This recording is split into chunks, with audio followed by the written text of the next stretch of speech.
안녕하세요.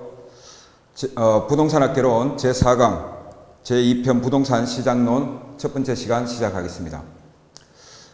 자, 큰 제목별로 보면 시장론은 크게 한 6가지로 지금 되어 있습니다. 책을 나중에 한번 확인하시기 바랍니다. 우선 객관식 목적상 지금 강의하고 있으니까 우선 중요 부분 위주로 강의하고 이쪽 파트에서는 많은 사람 이름도 등장하고 그렇습니다. 일단은 첫 번째 파트 바로 보겠습니다. 부동산 시장. 자, 부동산 시장은 물론 우리가 말하는 이제 여기서 시장은 학문적 시장으로서 수요와 공급이 만나 자발적 교환이 이루어지는 곳이라고 정의하고 있습니다. 자, 부동산 시장은 여러 가지 부동산이 가지는 제 특성 때문에 불완전 경쟁 시장으로 분류되고 있습니다. 거기 완전 경쟁 시장과 부동산 시장을 지금 구별하는 표가 실려 있는데 한번 참고하시기 바랍니다. 그리고 이제 세 번째 부동산 시장의 특성. 물론 이것도 이제 부동산 그 자체가 가지는 특성에서 비롯되어 생기는 특성이라고 볼 수 있는데 그 제목 정도만 읽고 지나가도록 하겠습니다. 시장이 국지적이다, 국지성이다, 지역적으로 형성되고 부문별로 형성된다, 이런 측면에서 보시면 되겠고, 상품이 개별성을 띠고 있다. 똑같은 토지는 없다. 그렇게 본다면 일반 재화와 달리 개별적이다. 그래서 거기서 특징은 일물일가 법칙이 적용되지 않는다. 그 점 좀 참고하시고, 그 다음 거래의 비공개성, 그 다음 시장의 비조직성. 이것도 상품이 개별적이다 보니까 부동산이라는 재화가 개별성을 띠고 있기 때문에 그렇게 파악하고 있습니다. 그 다음에 또 부동산이 가지는 특성상 부정성 등 여러 가지 특징으로 해서 수급 조절이 곤란하다. 그 다음에 또 매매 기간의 장기성, 일반 재화와 달리 가격의 어떤 접점을 찾아가는 과정이 시간이 길어지므로 매매하는 데 시간이 길게 걸린다. 그런 측면에서 장기성이다. 그 다음에 부동산이 또 국가 전체적으로 보면 한정된 재화이기 때문에 공공이 개입하게 되고 그에 따라 부동산 가격이 왜곡된다. 그 점에서 전체적으로 한번 봐주시고, 그 다음에 부동산 시장의 기능, 부동산도 하나의 재화로 파악하면 자원 매분의 기능을 가지고 또 교환되고 또 가격이 원래 설정되어 있지 않고 수요자와 공급자가 만나서 만들어가는 가격이라는 측면에서 가격이 창조된다, 이렇게 보고 있고, 그 다음에 또 그에 따라 이제 그 창조된 가격이 또 하나의 정보로서 구실을 한다. 정보 제공. 그 다음에 양과 질의 조정. 이 측면에서는 부동산의 어떤 용도 전환이 가능하다. 그 측면을 강조하고 있는 것 같습니다. 시험 목적상 이 파트는 전체적으로 한번 읽고 지나가시면 좋겠습니다. 그 오른쪽에 효율적 시장이론. 여기는 객관식에서는 무조건 한 문제 정도 나온다고 보고 집중적으로 좀 봐주셨으면 좋겠습니다. 효율적 시장 이론이라는 게 무엇인가?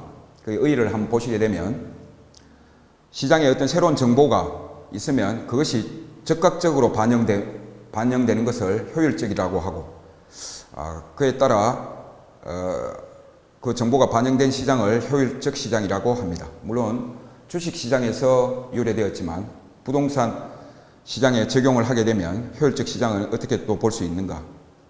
크게 일단 세 가지로 효율적 시장을 나누겠습니다. 약성, 중강성, 강성. 자, 여기에서는 우리가 객관식 칠 때 조심해야 되는 게 그 분석 방법이라든지 용어가 비슷비슷한데 차이가 있죠. 자, 약성은 반영되는 정보는 과거고 분석 방법은 기술적이 되겠습니다. 그리고 과거 정보만 알고 있으므로 현재나 미래 정보를 알게 되면 초과 이윤을 확보할 수 있겠고, 그 다음에 중강성 시장은 과거와 현재까지의 정보를 알고 있으므로 또 분석은 기본적 분석을 하고 있습니다. 여기에서는 미래 정보를 알게 되면 초과 이윤이 발생하게 된다고 봅니다. 그 다음에 세 번째, 강성 효율적 시장은 모든 정보가 공개되어 있으므로 분석할 필요도 없고 또 어떤 정보를 알게 된다 하더라도 어차피 시장이 다 공표된 정보로 보기 때문에 초과 이윤은 발생하지 않는다고 봅니다. 자, 수업 목적상 다시 보면 분석 방법의 약성은 기술이고 중강성은 기본이고, 요 두 용어를 구분을 좀 하셨으면 좋겠습니다. 뭐 약술 이렇게 좀 기억하시면 시험장에서 구분할 수 있으리라 봅니다. 그 다음에 할당 효율적 시장을 더 구체적으로 좀 알아보면 정보의 가치와 정보 비용이 일치하여 초과 이윤이 존재하지 않는 시장을 할당 효율적이라고 합니다. 할당 효율적이 되면 할당 효율적이라는 것은 불안정 경쟁 시장에서도 성립할 수 있다. 이 측면에서 좀 봐주시면 좋겠는데, 당연히 완전 경쟁 시장은 초과 이윤이 존재하지 않으므로 할당 효율적 시장이지만, 할당 효율적 시장이라고 하여 완전 경쟁 시장을 뜻하는 것은 아니다. 단지 초과 이윤이 존재하지 않는다는 측면일 뿐 그것을 완전 경쟁 시장을 뜻하는 것은 아닙니다. 그래서 불안정 경쟁 시장도, 핵심은 불안정 경쟁 시장도 정보 가치와 정보 비용이 일치하면 할당 효율적이라고 할 수 있다. 이 점을 꼭 기억하셨으면 좋겠습니다. 그래서 시장에 초과 이윤이 존재하는 것은 불안정 경쟁 시장이라기보다는 정보가 적극적으로 반영되지 않아 초과 이윤이 존재한다. 그 측면에서 불안정 경쟁 그 점에서 초과 이윤이 존재하면 할당 효율적 시장이 아니다. 그 점을 기억해 주시길 바랍니다.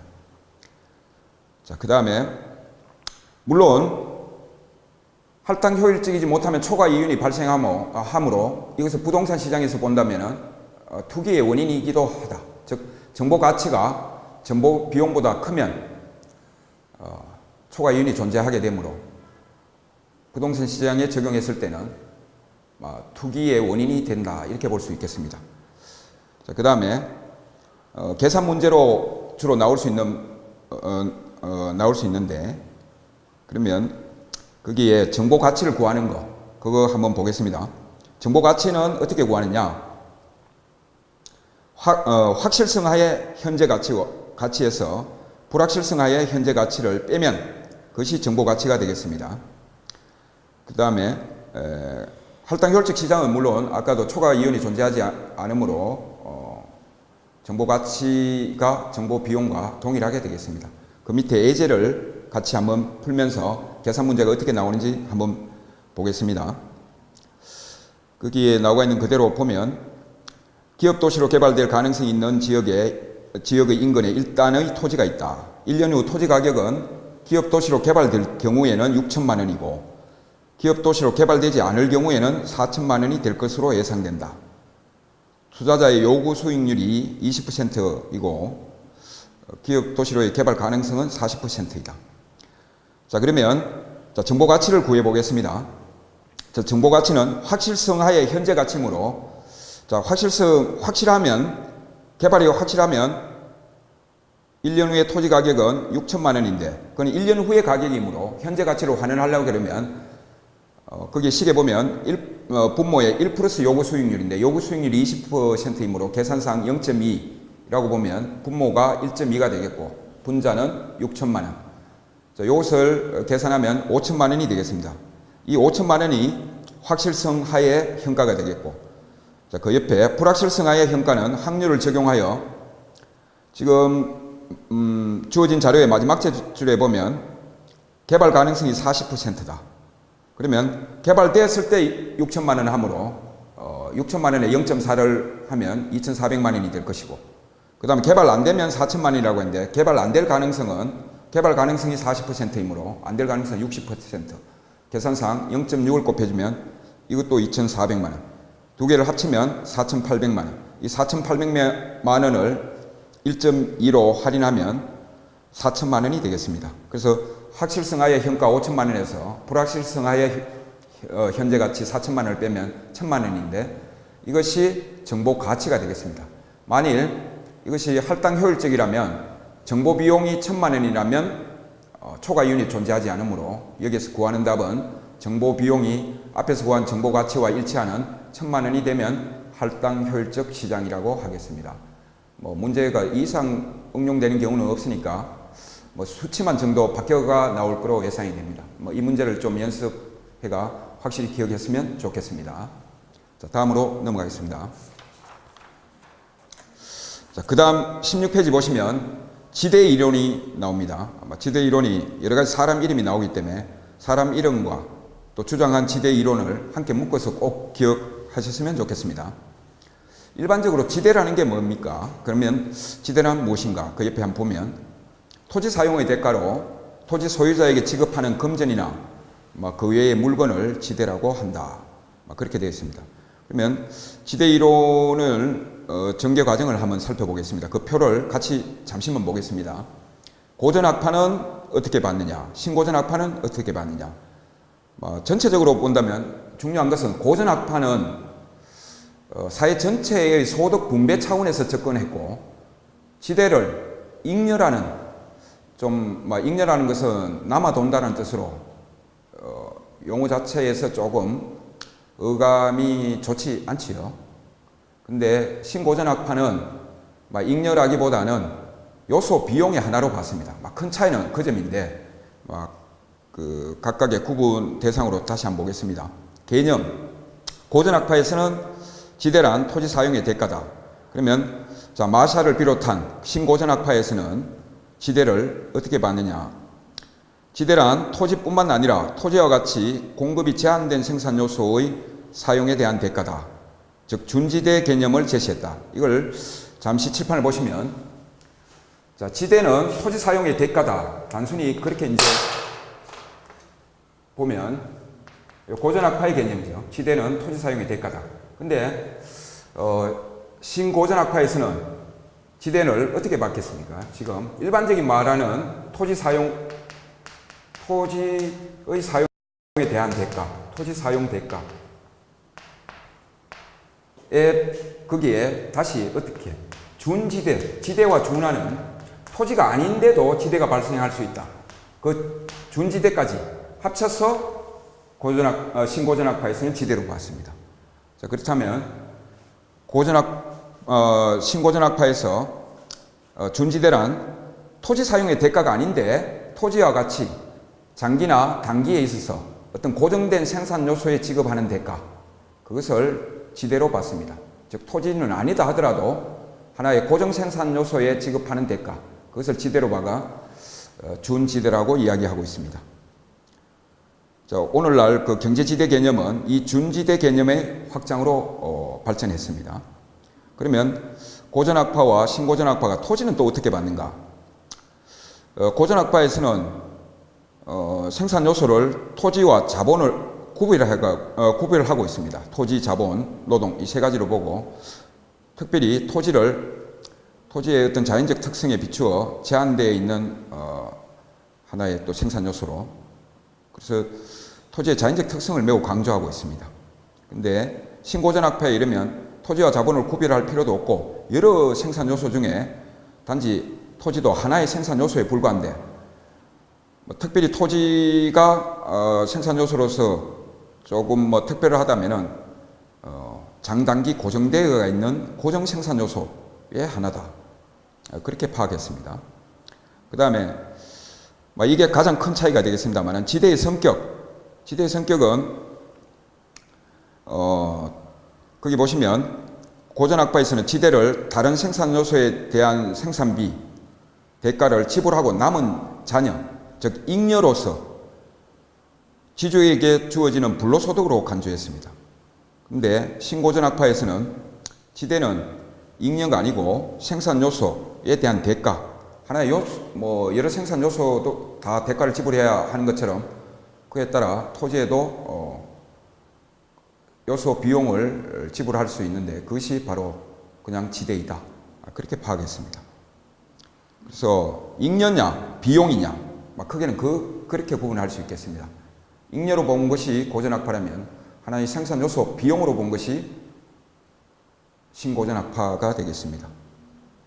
그러면 지대는 어떻게 결정되는가? 고전학파에서는 시장에서 어떤 가격이 결정되면 그 가격에서 생산비, 토지를 제외한 다른 생산 요소에 지급된 생산비를 제외하고 남는 차액, 만약에 단위당 시장 가격이 100원이라면 토지를 제외하고 발생한 생산비가 60원이다. 그러면 한 40원 정도. 요게 지대가 되겠습니다. 이게 고전학파에서 말하는 지대. 생산비를 차감한 금액, 시장 가격에서 생산비를 차감한 금액의 지대다. 만약에 시장 가격이 120원이라면 그렇다고 뭐 다른 생산 요소는 불변이라고 하면 60원. 그러면 다시 60원이 되겠는데, 그래서 요 60원이 다시 지대가 된다. 즉 지대는 시장 가격이 결정한다. 그래서 시장 가격이 얼마냐에 따라 그 나머지 생산 비용을 제외한 그 금액이 지대다. 그래서 가격이 지대를 결정한다고 보는 게 고전학파의 관점이고, 신고전학파에서는 그것이 아니고 하나의 생산 비용으로 보았기 때문에 오히려 지대가 가격에 영향을 준다. 생산 요소 비용이므로 지대가 비싸지면 가격도 어떤 일정 수준의 수입을 유지하기 위해서는 가격을 또 지대가 상승하게 되면 가격도 상승하게 된다. 그래서 지대가 오히려 생산물의 가격을 결정한다. 고전학파와 좀 반대가 되겠습니다. 이 점을 기억을 하셔야 되겠습니다. 다시 객관식 목적상 한 번만 더 강조하게 된다면, 고전학파에서는 지대를 불로소득으로 받고, 신고전학파에서는 여러 생산 요소에 지급하는 요소 비용 중에 하나로 파악했습니다. 꼭 구별하시길 바랍니다. 자, 그러면 고전적 지대 이론, 이제 지금부터는 사람 이름과 그 주장하는 지대 이론, 이것을 꼭 연관시켜서 그 다음에 그 내용이 뭔지 그렇게 파악하시는 게 좋겠습니다. 우선 첫 번째, 리카르도의 차액 지대론 보겠습니다. 그 밑에 그림을 먼저 보시면, 그림의 첫 번째 보시면 최열등지, 즉 지대가 발생하지 않는 땅을 최열등지라는데, 그러면 지대는 어떻게 발생하느냐? 열등지에서는 조금, 우등지에서는 많이, 최우등지에서 최고, 즉 토지 비옥도에 따라 이제 지대가 발생한다. 그 차익 지대라는 말이 어디서 나왔느냐? 한계 지대, 즉 지대가 발생하지 않는 그 지대보다 토지의 비옥도가 높음으로써 추가 생산이 가능한 그것만큼 그 땅이 가지는 지대가 열등지보다 더 비싸다. 그런 개념에서 차익 지대라는 말을 썼습니다. 그래서 핵심은 리카르도는 차익 지대인데 뭐가 차익이 나느냐? 토지 비옥도의 차이에 따라 지대가 발생한다. 최열등지라는 곳은 지대가 없는 곳, 시컨 생산해봐야 생산비밖에 건지지 못하는 곳. 그렇게 파악하시면 좋겠고, 또 여러 가지 또 가정이 존재하는데, 비옥한 토지는 한정대가 있고, 왜 열등지까지 우리가 사용하느냐 하면 수학 체감의 법칙은 어디에서나 적용이 된다. 그 점을 좀 기억하셨으면 좋겠습니다. 그 다음에 두 번째, 마르크스의 절대지대론, 이름을 같이 파악을 하셔야 되겠습니다. 마르크스의 절대지대론. 지대라는 것은 토지 소유자의 소유권자의 위치로서 발생하는 수입이다. 그래서 한계지에서도 리카르도는 생산비밖에 못 건지는 곳에서는 지대가 발생하지 않는다고 봤는데, 마르크스는 거기에서도 토지 소유주가 지대를 달려고 하면 안 줄 수 없으므로 한계지에서도 소유권자의 위치 때문에 지대가 발생할 수 있다. 그 점을 비교해서 봐주시길 바랍니다. 그 다음에 독점지대 이론. 독점은 토지 수요자는 많은데 공급은 제한되어 있으므로 그 공급자가 가지는 독점적 위치에서 발생한다. 그래서 다른 재화와 마찬가지로 독점을 하게 된다면 가격 설정자가 되므로 가격 설정하기 나름으로 초과 이윤이 발생한다. 그래서 독점에 따른 초과 이윤까지 포함한 것이 지대다. 요거는 그래서 독점 지대 이론은 독점에 따른 초과 이윤을 포함한 금액이 지대가 된다. 요것만 아시면 좋겠습니다. 그 다음에 17쪽에 4번에 티넨의 위치지대론. 티넨이라는 사람은 여러 번 언급될 텐데 1820년대에 고립국 모형이라는 논문을 발표했습니다. 그래서 여기에서 이제 티넨은 위치 지대론을 주장했습니다. 티넨에서 가장 우리가 핵심적인 용어는 지금 표에서는 수식을 표현하는 함수가 표현되어 있고, 자, 오른쪽에는 그래프를 두고 있습니다. 같이 한번 보시면 자, 우선 그래프를 한번 그려보겠습니다.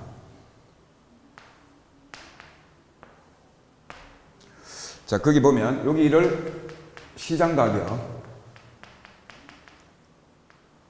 그 다음에 요거는 거리, 물론 여기 중심지겠죠. 중심지에서의 거리, 여기를 중심지로 본다면 만약에 이쯤 떨어진 곳에서 우리가 어떤 생산물을 생산했다면 거기에 요 정도까지가 생산비에 해당되고, 자, 요걸 나누면 요쪽 부분이 지대가 되고 요쪽이 수송비가 되겠습니다. 자, 그러면 그 그림을 보시게 되면 지금 왼쪽 식과 같이 대비해서 보시기 바랍니다. 자, 여기가 어떤 생산물의 가격이라면 그 가격에서 지금 요 생산비만큼을 빼면 요 부분이 지대에 해당된다.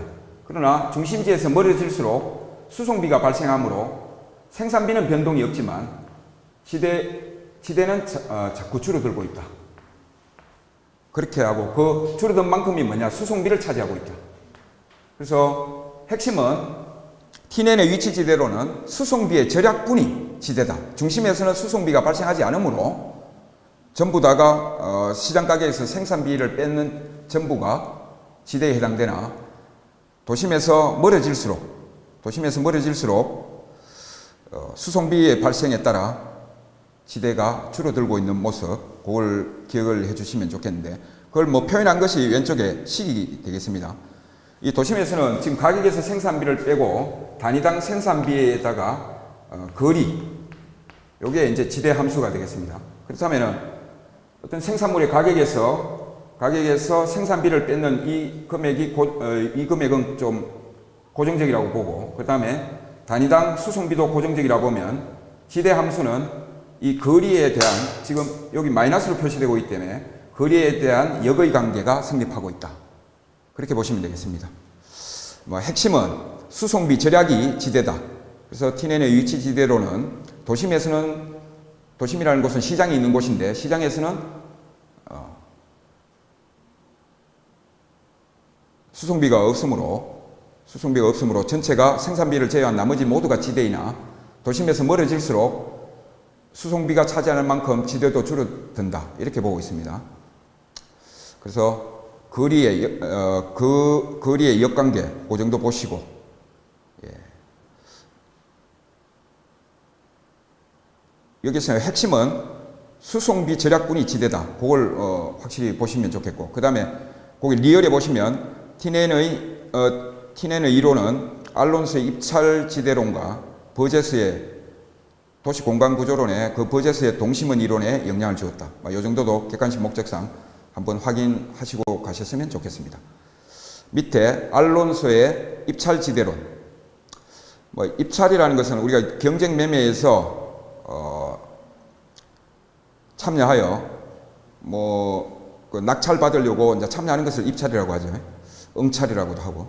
그러면 어떤 땅에다가 입찰을 붙였을 때 거기에 그 땅을 구입하고자 하는 사람이 낼 수 있는 최대 지불 용의액을 나타내면 그것이 그 점을 이으면 입찰 지대 곡선을 표시할 수 있겠습니다. 잠시 칠판을 보시면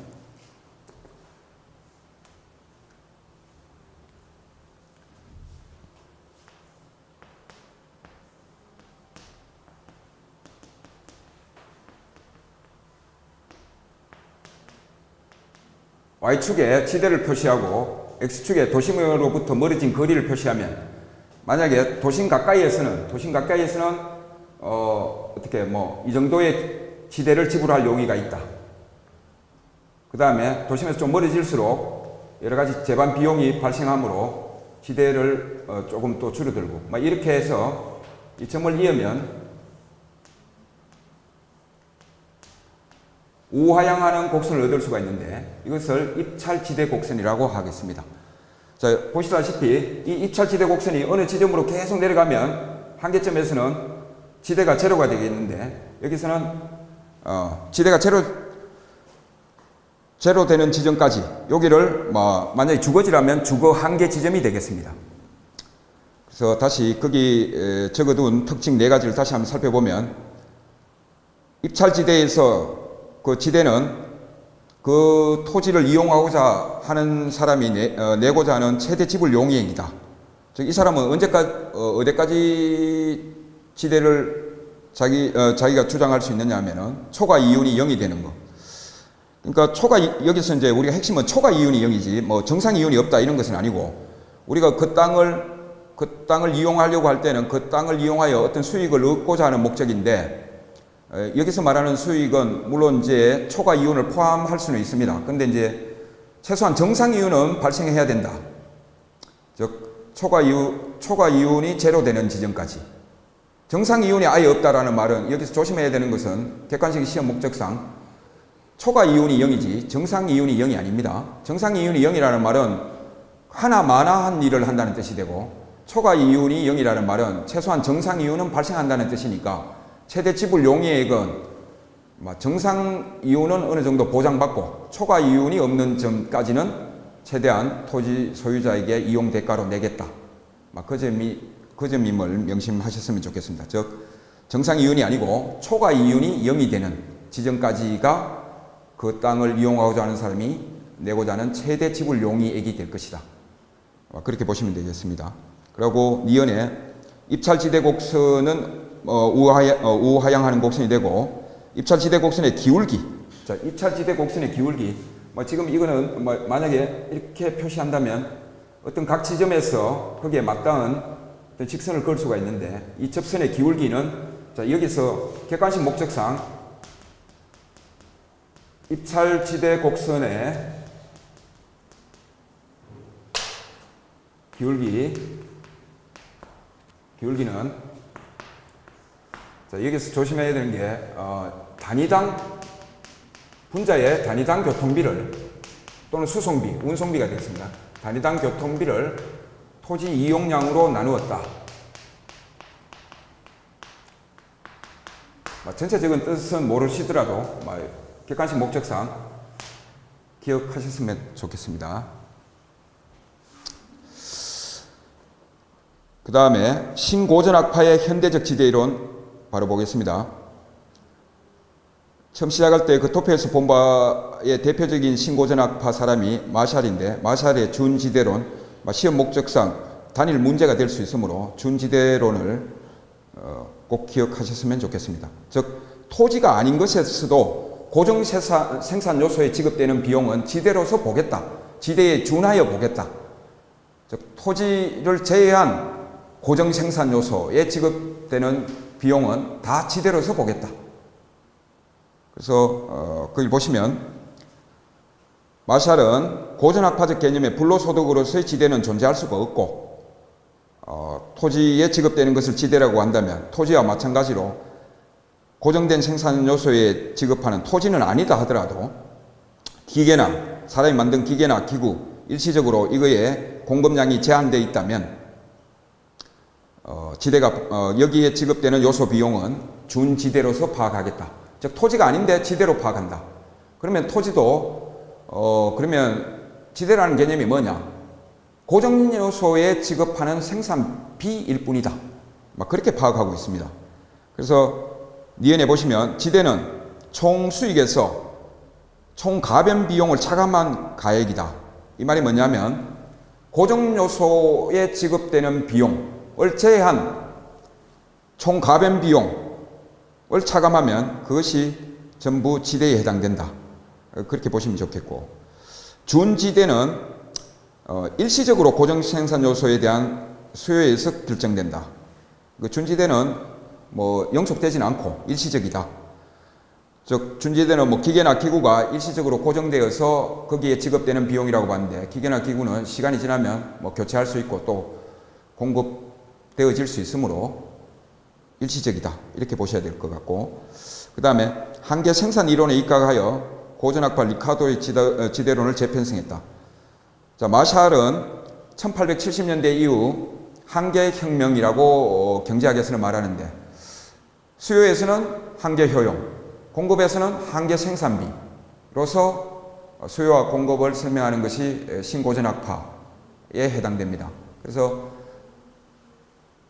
지금 요소 비용 차원에서 지대를 설명하다 보니까, 요소 비용이라면 우리가 이제 고전학파에서는 토지와 자본을 구별하지 않는데, 자본에 지급되는 요소 비용은 우리가 이자라고 볼 수 있겠고, 그 다음에 노동에 지급되는 한계 비용은, 한계 생산 비용은 임금이라고 볼 수 있고, 그런 측면에서 토지나 이와 같이 고정된 생산 요소에 지급되는 것이 바로 한계 생산 비용, 토지의 한계 생산 비용, 그것이 그냥 지대이다. 그러니까 생산비 차원에서 하나의 비용으로서 지대를 파악했다. 고전학파와는 달리.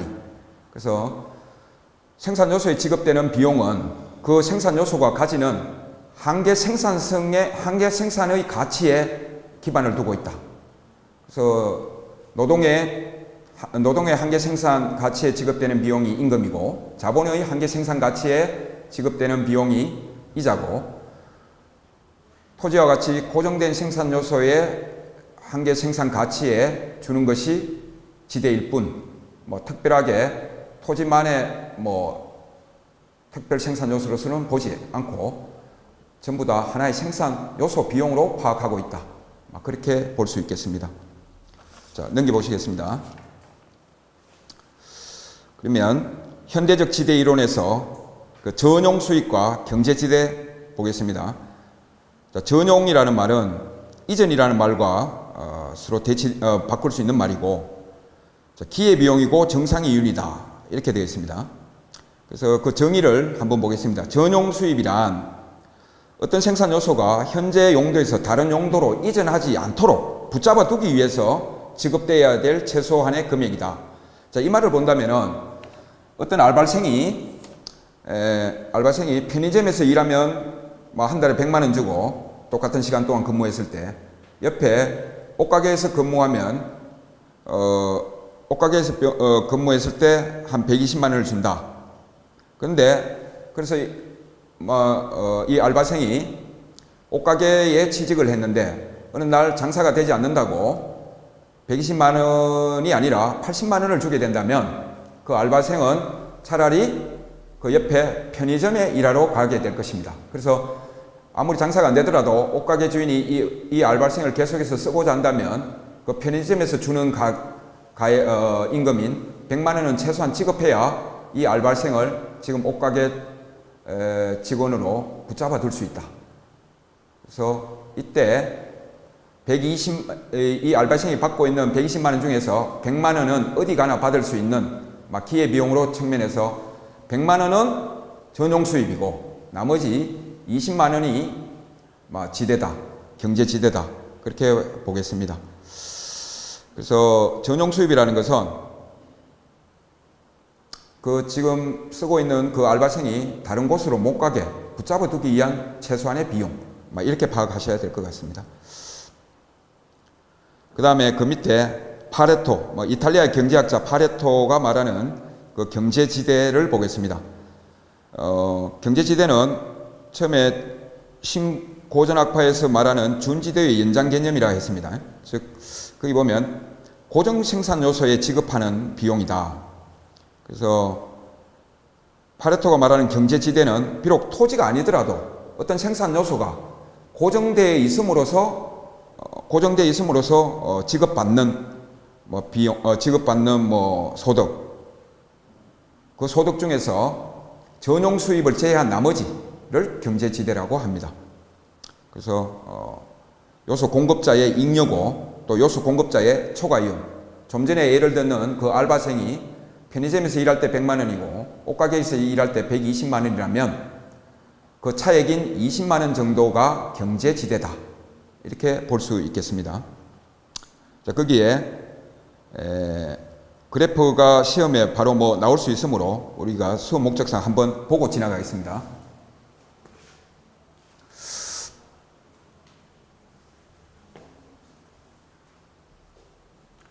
자, Y축에 요소 가격을 설정하고, 자, 이 요소 공급자와 수요자의 거래량을 X축에 표시하면, 자, 요소 수요 곡선과 요소 공급 곡선. 요소 공급 곡선은 개별 노동 주체, 노동자가 되겠습니다. 요소 수요자는 그것을 수요하는 아까처럼 편의점이나 또 옷가게 그런 주인이 요소를 수요하겠죠. 지금 시장에서 이렇게 지금 여기에서 균형 거래량과 균형 요소 공급 가격이 설정되었다면, 이 전체 여기를 공급했는 그 알바생이 받는 총 소득은 이 사각형 전체가 될 것입니다. 근데 이것을 지금 이 원점과 요소 공급이 제로일 때와 지금 이 점을 직선으로 연결하면, 여기는 어디 가도 받을 수 있는, 즉 주인의 입장에서는 이 알바생이 다른 곳으로 못 가게 붙잡아야 되는, 이전하지 못하도록 줘야 되는 전용, 노동자 입장에서는 전용 수입이 되겠고, 주인 입장에서는 하여튼 지불하는 가액이 되겠죠. 그러면 이 부분은 만약에 다른 데서 받을 수 있는 수입 이상으로 받고 있다면 이 부분이 경제지대다. 수업 목적상으로는 위가 경입니다. 아래가 전이고, 경전 이렇게 같이 이어서 시험장에서 거꾸로 안 하시기를 바랍니다. 근데 만약에 이 요소 공급이 그 집에서 일할 사람이 어떤 순간에 이 사람 밖에 없어가 요소 공급이 고정되어 있다. 그런데 지금 현재 이만큼의 요소 가격을 지불하고 있다. 그렇다면 현재 이 주인 입장에서는 이 사람을 내보내면 단 한 사람도 고용할 수 없는 어떤 특수한 사정이 발생했다면 그 요소 공급자 입장에서는 이 전체가 경제지대가 되겠습니다.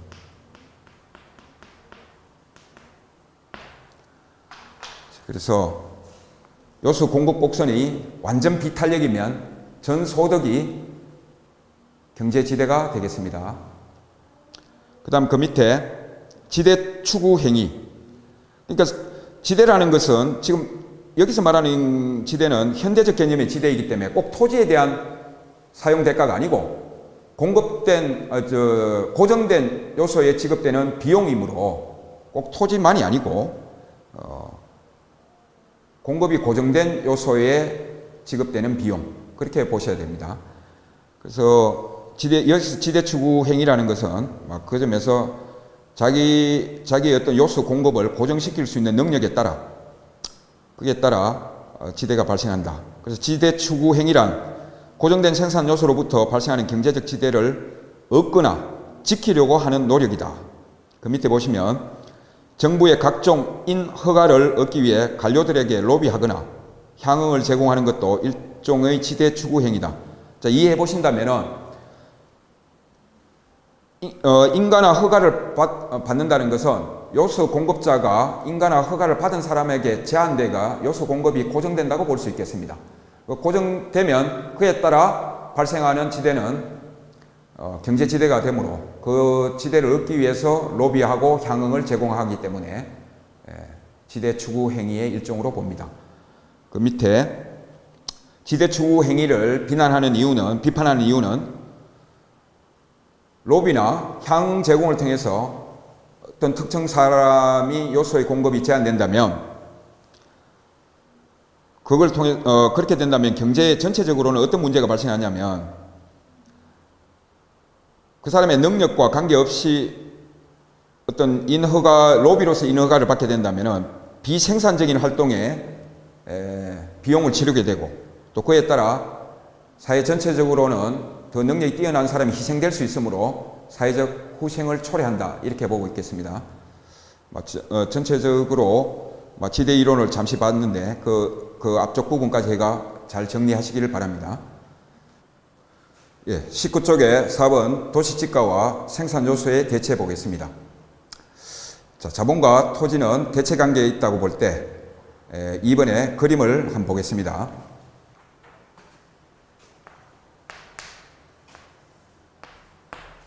자, Y축에 자본 사용량, X축에 토지 사용량, 여기에 등량 곡선을 하나 긋겠습니다.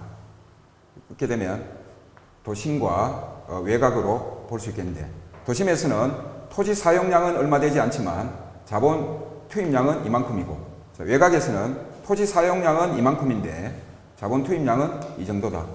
즉 도심에서는 그 하나의 토지를 차지하기 위해서 투입되는 자본의 양이 아주 많으므로,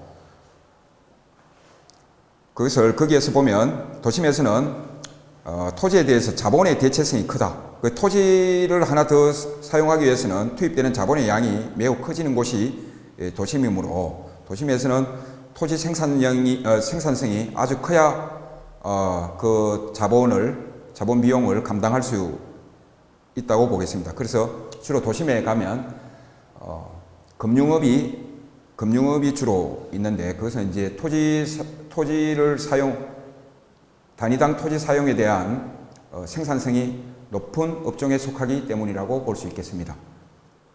그 다음에 지가 이론 보겠습니다. 도시의 지가 이론, 거기 나오고 있는 한 5가지 정도는 사람 이름과 중요 용어를 같이 접목해서 암기를 해 두셔야 되겠습니다. 한번 읽고 지나가겠습니다. 마샬은 도시 지가는 위치 유용성에 대한 화폐 가치의 총액으로서 도시 지가는 농업지대와 위치지대의 합이다. 단순히 농사 짓는 땅이 가질 수 있는 사용료에다가 그 도시에 있는 땅이 가지는 위치의 유용성에 대한 대가 합이다. 그렇게 보고 있습니다. 그 다음에 두 번째, 허드는 접근성이다. 허접 뭐 이렇게라도 좀 외워주시면 좋겠습니다. 지가의 바탕은 경제지대다. 경제지대라는 말은 생산 요소가 고정되어 있기 때문에 지불되는 가격이다. 거기서 말이 좀 이어지고 있는데, 지대는 위치에 의존하고 위치는 편리함은 가까움에 의존하므로 지가는 결국 접근성이다. 그래서 도시에 가까울수록 지가가 높아진다. 접근성이 좋으므로. 허드는 접근성이다. 그 다음에 헤이그는 마찰 비용이다. 마찰 비용이라는 게 뭔가? 거리가 멀어짐에 대한 거부감. 그래서 헤이그는 공간 마찰 비용은 지대와 교통비의 합계다. 만약에 공간 마찰 비용이 일정하다면 교통비 절약액이 지대가 된다. 그래서 그걸 다시 본다면 마찰 비용이 지대와 교통비의 합계라면, 달리 식을 써보면 지대는 마찰 비용에서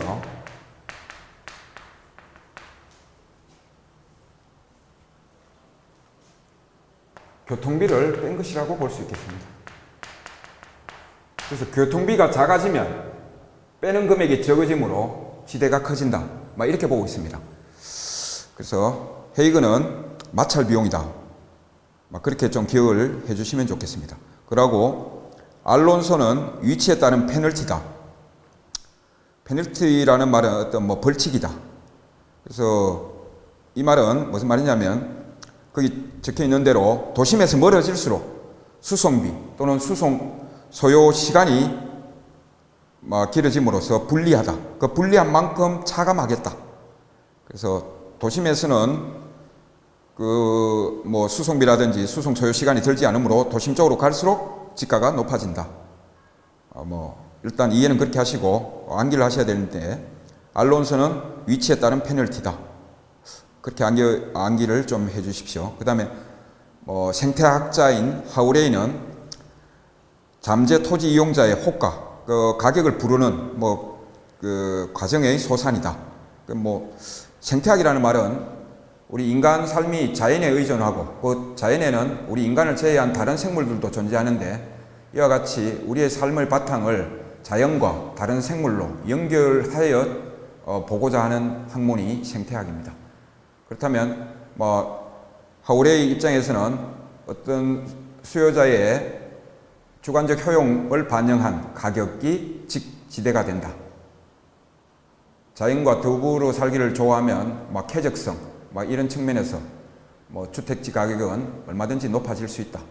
막 그렇게 보고 있습니다. 그 다음에 그 참고에 노스도 사람 이름입니다. 노스의 소도시 토페카시 연구, 미국의 토페카라는 소도시가 있는가 봅니다. 여기를 연구하면서 지가 구배 현상, 구배라는 말이 우리 일상 용어에서는 잘 쓰지 않는데 그 그림에서 보시다시피 경사저가 있다. 도심에서 가장 높고 우뚝 솟고 외곽으로 갈수록 지가가 낮아지더라. 별 이야기는 아니고, 그래서 토지 이용 측면에서 보면 도심지에서는 지가가 높음으로 집약적으로 이용되고 외곽으로 가면 뜨문뜨문 조방적으로 이용된다. 그래서 지가가 도심에서는 우뚝 솟아 있고 외곽에서는 낮아져가 있는 모습이 구배다. 그래서 노스의 지가 구배 이론 참고하시기 바랍니다. 다음, 그렇게 보면 지금 전체적으로 그럼 지가에 대해서 한 번만 더 살펴보겠습니다. 지가는 교환의 대가이고, 앞에서 살펴본 지대는 용역 사용 수익에 대한 용역의 대가입니다. 그렇다면은 우리 경제학 책 시간에서 유량과 저량을 배웠는데, 지대는 일정 기간 동안에 토지 소유자에게 지급하는 비용이므로 유량이라 볼 수 있겠고, 지가는 일정 시점에 측정될 수 있는 가격이므로 저량이라고 볼 수 있겠습니다. 또한 지가는 지대를 미래 계속해서 발생하는 지대를 시장 이자율로 할인하면 이것이 지가가 되겠습니다. 그래서 지대와 지가를 혹시 구별하는 문제가 나온다면, 지대는 유량이고 지가는 일정 시점에 저량이다. 그리고 미래 발생하는 지대를 이자율로 할인하여 모두 더하면 그것이 결과로서 지가가 된다. 지금까지 제 4강 마치겠습니다. 수고하셨습니다.